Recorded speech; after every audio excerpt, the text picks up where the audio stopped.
कि नहीं मिलते। क्यों पूछा गया, भैया ऐसा क्यों किए? बोला मौलाना 55 लाख रुपए हमने इलेक्शन में खर्चा किया, ये 55 लाख पहले जमा करूंगा तब मैं आगे कोई काम करूंगा। बताइए, वरना जितने पैसे बर्बाद होते हैं कौम खामखा बेजा 30-30 लाख 50-50 लाख 70-70 लाख रुपए खर्च करते हैं इलेक्शन में। परमिशन इतनी नहीं है खर्च करने की।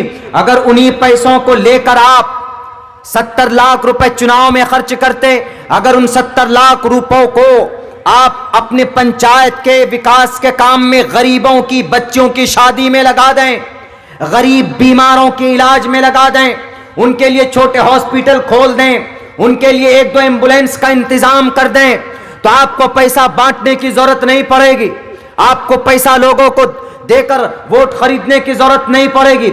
समाज के अंदर एक अच्छा पैगाम भी जाएगा, लोगों का भला होगा। लेकिन नहीं जनाब, एक वोट को खरीदने के लिए 10,000 रुपए दिए जाते, और हम लोग तो इतने बेईमान हो गए, ईमान हमारा पता नहीं कहां चला गया कि हम लोग ले भी लेते। एक पंचायत में अगर 10 कैंडिडेट होता तो हम सबसे पैसा लेते। शरीया एतबार से क्या पकाम, शरीया एतबार से पैसे लेकर वोट देना नाजायज और हराम है, प्रोहिबिटेड। ये नाजायज है, ये आपके लिए जायज नहीं है। आप किसी एक को वोट कीजिए, बिना पैसों का कीजिए, वो आप देखिए कि आपका भला कौन कर सकता। लेकिन जैसे आपने पैसा लिया पंचायत चुनाव में मुखिया जी से, 15 कैंडिडेट है तो 1500 रुपए लिया आपने, वोट तो एक को डालोगे। बाकी वो पैसा जो आपने लिए हैं 15 कैंडिडेट से 1000 500 रुपए, अगर आपने उन पैसों को अपने घर में खर्च किया, अपने बच्चों को आपने गोश्त खिलाया, अपने बच्चों को आपने मांस मछली खिलाई, अपने बच्चों को आपने दूध पिलाने में इस्तेमाल किया, उस बच्चे के जिस्म के अंदर जो खून बनेगा वो खून नाजायज और हराम होगा, उसकी परवरिश नाजायज और हराम होगी। हदीस मुबारका में ला यदखुलुल जन्नत जसदुन गुज़िय बिल हराम, आदमी जन्नत में नहीं जा सकता जिसकी परवरिश की गई हो और जिसको खुराक दिया गया हो, जिसको हराम रिस्क दिया गया हो, वो इंसान कभी भी जन्नत नहीं जा सकता। मेरे भाइयों, आप उन पैसों को लेकर अपनी फैमिली में खर्च करते हैं तो पता है वो जो खून बनता है आपकी फैमिली के बच्चों के अंदर, उनके रगों के अंदर, वो नाजायज और हराम होता है। अपने ईमान का सौदा ना करो, अपने ईमान को पैसों में मत बेचो। इलेक्शन का है जमाना, आएंगे आपको पैसे देने के लिए, लीजिए खर्चा, लीजिए पैसा, हमारी तारीफ कीजिए और हमको वोट दीजिए, जिताइए। हमारा बनेगा लीडर वो जो हमारे कौम के लिए, हमारे पंचायत के लिए बेहतर होगा। पहले करप्ट हम और आप बनते हैं, पहले पैसा लेकर घोटाला हम और आप करते हैं, तब जाकर कोई नेता करता है। ये बात बिल्कुल एक बात ला शक और ला रैब है। अगर मैं झूठ बोलता हूं, पिछले 5-6 साल से हमने यही देखा। एक साहब बोलते कि हमने 70 लाख रुपए बोरी में बंद करके रखा हुआ। हमने कहा क्या करोगे भाई? बोला कि इलेक्शन में खर्चा करें। वो जीते ना जीते, एकदम सब होड़ लगा दिए इलेक्शन में जीतने के लिए, पैसे पे पैसे बांट रहे हैं, करोड़ों रुपए एक पंचायत में। मेरे ख्याल से अगर 20-25 कैंडिडेट आ जाते हैं मुखिया में तो 5 करोड़ रुपए कहीं नहीं जाता, यूं खर्चा हो जाता। वही 5 करोड़ रुपए अगर मिला करके खर्चा कर देंगे तो मेरे ख्याल से कि वो 5 लोगों को, उन मुखियाओं को लोग अपने सर पर बैठाए, इज्जत भी देंगे अलग से, सम्मान भी देंगे अलग से। एक मरतबा आपसे पैसा लिया, आपने उनसे पैसा लिया, वृद्धा पेंशन आपका गया, आपका इंदिरा आवास आपका गया, आपका पीसीसी सड़क का निर्माण का पैसा गया, शौचालय का पैसा वो गया, आपका टोटल पैसा आपका सफाचट हो जाता। फिर हम शिकायत क्या करते हैं? ये मुखिया तो बहुत खाता है, ये तो बहुत करप्शन करता, बहुत घोटाला करता। फिर हम बुराई करते। बुराई क्यों कर रहे हो भाई? पहले तो लेकर रखा आपने, वो जो 55 लाख 50 लाख खर्च किया, पहले अकाउंट भरेगा ना वो? एक से पूछे, बोला पहले अकाउंट भरूंगा मौलाना। हमने कहा उसके बाद तो अच्छा काम कर लोगे ना?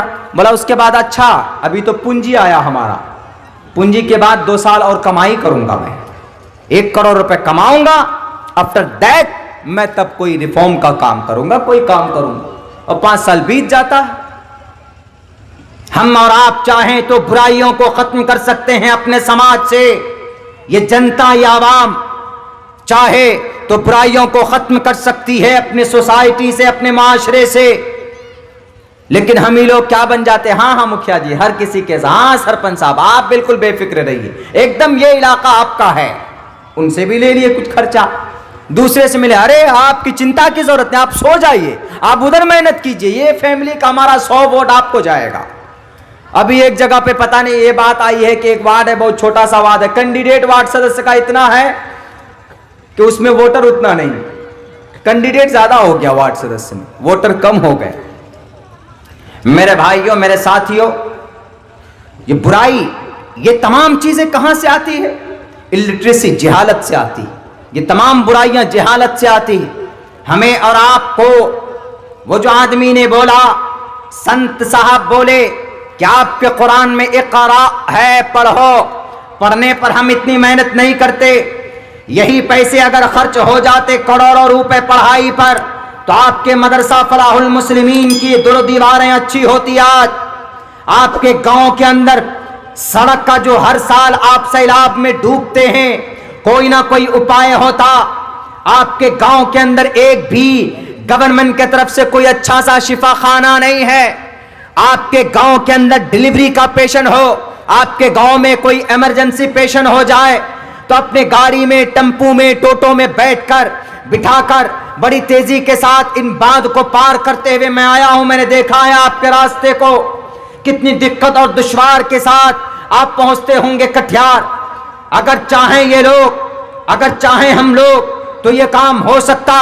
5 करोड़ रुपए जो चुनाव में खर्च होते, उन 5 करोड़ रुपयों को समाज की, पंचायत की तरक्की के लिए खर्च किया जाए तो समाज के अंदर हमारे उलमाए किराम को, उलमाए किराम की क्या जिम्मेदारी है सिर्फ मदरसा चलाने की? क्या सिर्फ इनकी जिम्मेदारी है कुरान पढ़ने पढ़ाने की? क्या हमारे उलमा की जिम्मे है सिर्फ चंदा करने की? क्या सिर्फ उलमा के जिम्मे है कि भूखे और प्यासे रह रहकर अपने बच्चों को तालीम दो? फटे पुराने रूम में रहो। मैं जिस रूम में ऑफिस के अंदर लेटा हुआ हूं, आप चले जाइए, वहां पर कम से कम 100 ग्राम का तो मच्छर है। गनीमत, शुक्र है हमारे हजरत उस्ताद मोहतरम का कि इन्होंने मच्छरदानी लगा दिया, वरना मैं तो मच्छर से कह कह के तंग हो गया कि भैया मैं तुम्हारा मेहमान हूं 2-3 घंटे के लिए, मुझे कम से कम मत काटो। लेकिन फिर भी उन्होंने पीछा नहीं छोड़ा तो मच्छरदानी लगाया। इनकी कुर्बानी है जो इन फूटे फटे पुराने रूम, कमरों के अंदर बैठकर कुरान को जिंदा रखे हुए हैं, अहादीस को जिंदा रखे हुए हैं। वरना कोई नेता के करतूत तो ऐसे हो गए हैं कि अल्लाह का अजाब आ जाए और ये पूरी बस्ती तबाह हो जाए। लेकिन इनकी मेहनत की वजह से इक़रा पर अमल ये करते हैं।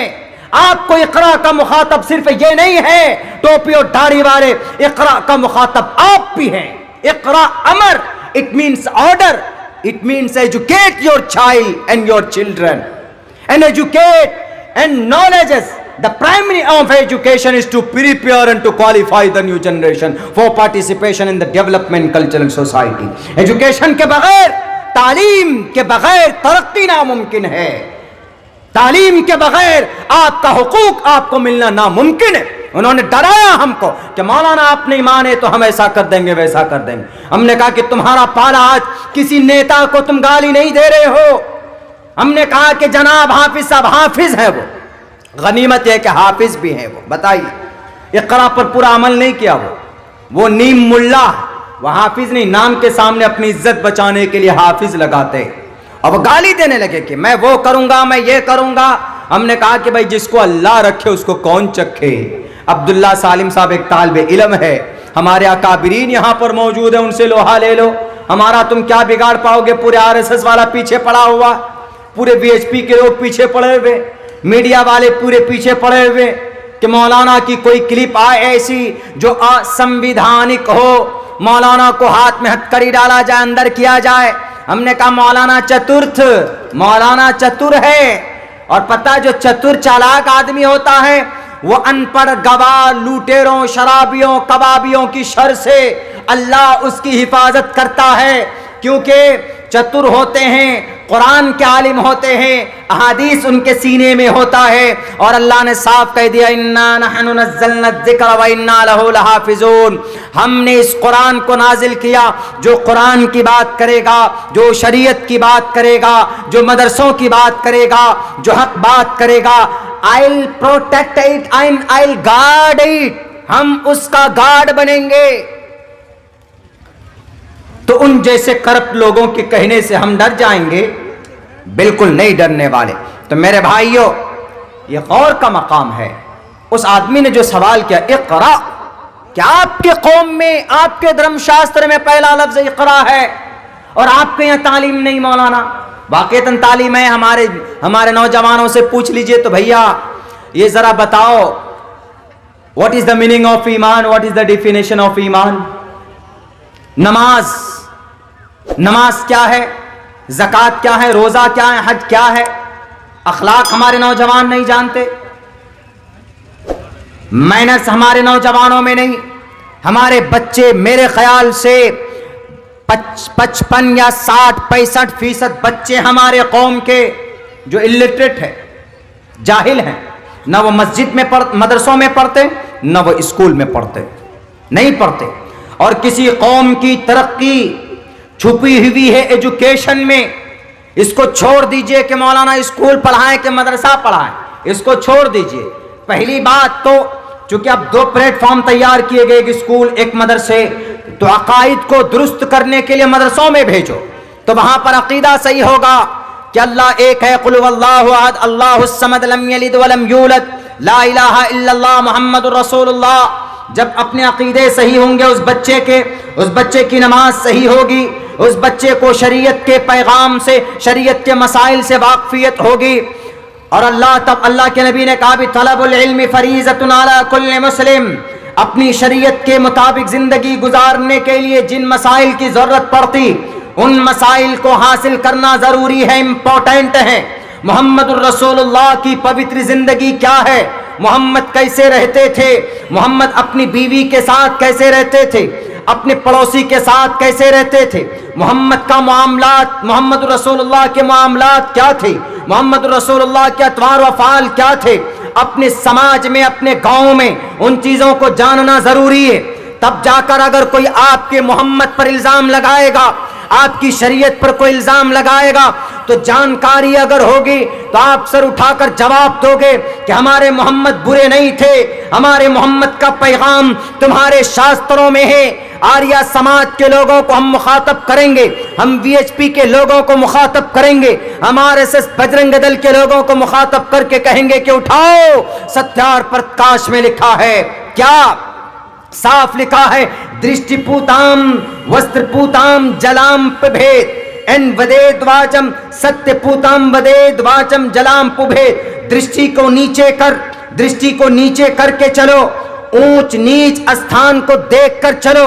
देखिए संस्कृत का पैगाम, पंडित दयानंद सरस्वती का पैगाम, लेकिन बयान किसकी बात कर रहे हैं? मोहम्मद रसूलुल्लाह के हदीस का मीनिंग बतला रहे हैं वो, कि नीचे निगाह करके चलो, ऊंच नीच स्थानों को देखकर चलो। ऐसे नहीं कि आप चल रहे हैं, कभी इस घर में आपकी निगाह है और कभी इस समाज की बहू बेटियों पर आपकी निगाह, बल्कि आपने सामने आगे अपनी निगाह को रखो। कुल लिल मुमिनीन यग़ुज़्ज़ू मिन अबसारिहिम, अल्लाह भी कहता है कि निगाहें नीची करके चलो। ये तुम्हारे लिए, तुम्हारे ईमान के लिए, तुम्हारे इज्जत व आबरू के लिए ज्यादा पवित्रता की बात होगी। तो बताइए, जब हम जानेंगे, हम पढ़ेंगे, हमारे बच्चे जानकार होंगे, तो उनको समझाएंगे कि मोहम्मद के बारे में गलत मत बोलो, मोहम्मद रसूलुल्लाह को गलत मत कहो, बल्कि वो तो आपके ग्रंथों में भी जिंदा है, वो तो आपकी किताब में भी जिंदा है कि दृष्टिपूताम सत्यपूताम वदेद वाचम जलाम भेद। मोहम्मद ने कहा कि जब पानी पीते हो तो उसको देख करके पिया करो, पानी पीते हो तो 3 सांस में पिया करो। वस्त्रपूताम जलाम भेद, पानी से, कपड़े से छान कर पानी को पियो। कौन है, क्या है, पैगाम है मोहम्मद का।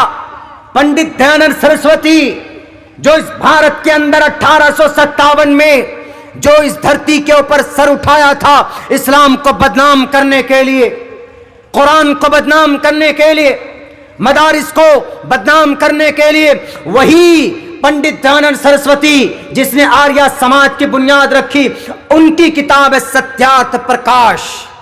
सत्यार्थ प्रकाश के दूसरे समुल्लास में बताया, दृष्टि पूताम वस्त्र पूताम जलाम भेद वदेद वाचम सत्य पूताम जलाम भेद, के सत्य से कपड़े से छान कर पानी को पियो, सत्य से खूबसूरत करके अपनी बातें लोगों के सामने कहो, पहले गौर करो, फिक्र करो, तब कोई बात तुम बोलो। और मोहम्मद रसूलुल्लाह भी यही फरमाते हैं कि कोई भी बात अगर तुम कौम के सामने रखते हो तो पहले ढंग से सोच समझ करके बोला करो। अगर कुछ नहीं जानते, कुछ अच्छी बात तुम्हारे पास नहीं है तो खामोश रहो। खामोश रहोगे तो निजात पाओगे। मन समता नजा, जो आदमी खामोश रहा, बड़बोला मत बनो, खामखा बकड़ बकड़ मत करो, किसी की भी बुराई कहीं पर भी शुरू मत करो, बल्कि खामोश रहो, काम की बात बोलो। मोहम्मद रसूलुल्लाह खामोश रहते थे, जब भी बात बोलते थे काम की बात बोलते थे, समाज को अच्छाई एक मार्गदर्शन के लिए बात बोलते थे। मेरे भाइयों, ये चीजें कहां से आएंगी? ये चीजें आएंगी इक़रा, तालीम से। ये चीजें कहां से आएंगी? जानकारी से आएंगी। अगर आपको जानकारी है तो आप अल्लाह की वहदानियत को हर जगह रख सकते हैं। अगर आपको जानकारी है तो आप कुरान को बता सकते हैं। अगर आपको जानकारी है तो आप कुरान करीम के बाद सबसे बड़ी किताब, दुनिया ने ये तय किया, दुनिया ने ये माना है कि सबसे बड़ी किताब कुरान करीम के बाद कौन है मुसन्निफ उसके? असहुल कुतुब बाद किताबुल्लाह, सबसे ज्यादा सही तरीन किताब अस्सहीह अल बुखारी।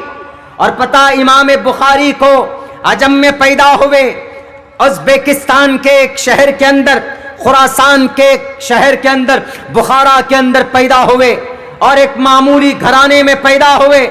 लेकिन पूरी दुनिया ने कुरान करीम के बाद किसकी किताब का दर्जा और किसका नाम आता है? इमाम बुखारी का। ये इज्जत उनको कहां से मिली? ये इज्जत उनको इक़रा, तालीम से मिली। ये इज्जत, ये सम्मान उनको कहां से हासिल हुई? एजुकेशन और नॉलेज की बुनियाद पर। 11 साल की उम्र थी इमाम बुखारी की। इनका असल नाम मोहम्मद बिन इस्माइल बिन इब्राहिम मोहम्मद नाम था इमाम बुखारी का। अबू अब्दुल्ला कुन्नियत इनकी थी। इमाम बुखारी 11 साल की उम्र में हजारों अहादीस मुबारका इनको याद। सच कहा जाता है कि 70,000 हदीसें इनको याद थी अस्माए रिजाल के साथ, और उनके तमाम के तमाम रावियों के जिंदगी के उनके हालात के साथ। आज 70,000 हदीस तो दूर की बात, हमें 70 हदीस याद नहीं, हमें 70 सूरत याद नहीं, हमें कुरान करीम के अंदर जो अहकामात की आयत वो हमें मालूम नहीं। अभी हॉलीवुड कौन सी पिक्चर को बोलते हैं? नौजवानों से पूछो कि हॉलीवुड मार्वल, जो हॉलीवुड मार्वल की कंपनी के जरिए से जो फिल्में आती है ना मौलाना, वो टेक्नोलॉजी में, वो एडवांस टेक्नोलॉजी में जो वो बनाते हैं, वो आयरन मैन बनाते हैं, वो कौन स्पाइडर मैन बनाते हैं, और वो थॉर बनाते हैं, और वो अवतार बनाते हैं, और वो एंथम बनाते, न मालूम क्या क्या दिखाते हैं वो उसके अंदर में। वो फिल्में कहां से आती है जी? ये फिल्में, ये यहूदी लोग हॉलीवुड फिल्में हैं और ये मार्वल प्लेटफॉर्म से निकल कर आती। इतनी बारीक बारीक बात वो बता देंगे आपको कि फिल्म को कास्ट करने वाले कौन कौन सी जनाब बड़ी बड़ी कंपनियां हैं जी। हॉलीवुड है, टी सीरीज है, वीनस है, वगैरह वगैरह। हमारे नौजवान जानते हैं, लेकिन उनसे पूछ लो कि भाई एक हदीस अगर याद कर लो, तुम एक हदीस पर अगर अमल कर लो, सुन्नत पर अमल कर लो तो 100 शहीदों का सवाब मिलेगा। वो तो पढ़ेगा कि व्हाट इज द हदीस, हदीस किसको बोलते हैं? एक जवान को बोला कि कलिमा पढ़ो, ला इलाहा इल्लल्लाह मुहम्मद रसूलुल्लाह, बोला हम उर्दू नहीं जानता मौलाना, उसको पता ही नहीं कि ला इलाहा इल्लल्लाह मुहम्मद रसूलुल्लाह उर्दू है कि अरबी। हमारे नौजवानों की यह हालत। इसीलिए उसको ताज्जुब हुआ इक़रा कि मौलाना इक़रा जिस शरीयत में हो, इक़रा कहा गया हो, और उसका 65% बच्चा जाहिल है, कान में सिर्फ एयरफोन लगाकर आर्यन खान रिहा हुए कि नहीं हुए। आर्यन खान जेल से बाहर निकले कि नहीं निकले, फैंस की एकदम भीड़ लग जाती है आर्यन खान को रिहा करने के लिए। अगर वाकईतन वो गैर मुजरिम है तो ठीक है, यह काबिल निंदा है, यह काबिल रिजेक्ट है, ना काबिल कबूल बात। लेकिन उससे पहले एक हीरो का और क्या हुआ, आज बेल हुआ है। कौन सा? ताहा फैसल का कोई नाम शायद नहीं जानता होगा, उसको भी आज जमानत मिली सुप्रीम कोर्ट हाई कोर्ट से। उसको लेने के लिए कोई नहीं पहुंचा। आर्यन खान, जिसको शायद सही ढंग से कलिमा याद ना, जो कभी अपने सजदे को, अपनी पेशानी को नमाज में कभी ना झुकाया, उसके लिए दुआएं कर रहे हैं। शर्म है ऐसी कौम पर, ऐसे लोगों पर कि तुम दुआ करते हो उसके लिए, उसके साथ साथ उन सारे 6000 नौजवानों के लिए दुआ करो जो 15-20 साल से यूएपीए लगाकर उन्हें जेल के काल कोठरियों में डाल दिया गया है। उनका केस लड़ने वाला कोई नहीं है, उनके केस लड़ने के लिए कोई लॉयर नहीं है, जजेस नहीं है कि हम उनके लिए कोई जस्टिस मिले उनको। उनके लिए कौन दुआ करेगा? अगर आपका हाथ सिर्फ आर्यन खान के दुआ के लिए उठता हो, अगर आपका हाथ किसी फिल्मी एक्टर की रिहाई के लिए उठता हो, तो गरीब बच्चियों, गरीब नौजवान जो जेलों के सलाखों में है, उनके बारे में आपको कोई जानकारी नहीं है तो डूब मरो। तो आपके ऊपर जल्लाद मुसल्लत होंगे, आपके ऊपर जालिम बादशाह मुसल्लत होंगे। और हमारे इन्हीं गलत करतूत की वजह से त्रिपुरा के अंदर सैकड़ों घर जला दिए गए, पेट्रोल डालकर छींटकर। एक मोहल्ले में पेट्रोल डाला जाता है, एक घर में आग लगाई जाती है, मिनटों सेकंडों के अंदर कम से कम 200-300 घर जलकर तबाह हो जाते। क्या हमारे अंदर ताकत नहीं कि हम उनके लिए दुआ करें? इतनी अकल नहीं है कि हम त्रिपुरा के लोगों के लिए आवाज बुलंद करें? कौन सा कौम? आप वो कौम है जिसने 313 ने पूरे 1000 लश्कर जर्रार के नाक में नकेल डाल दिया। आप वो कौम हैं कि 1000 की तादाद ने 3000 लश्कर जर्रार को धूल चटाया था। आप वो कौम हैं जो 30,000 ने 6 लाख आर्मी रोमन फौजियों के नाक में नकेल डाल दिए थे। आप वो कौम हैं जो 15,000 की तादाद ने 3 लाख फौजी लश्कर का मुकाबला किया।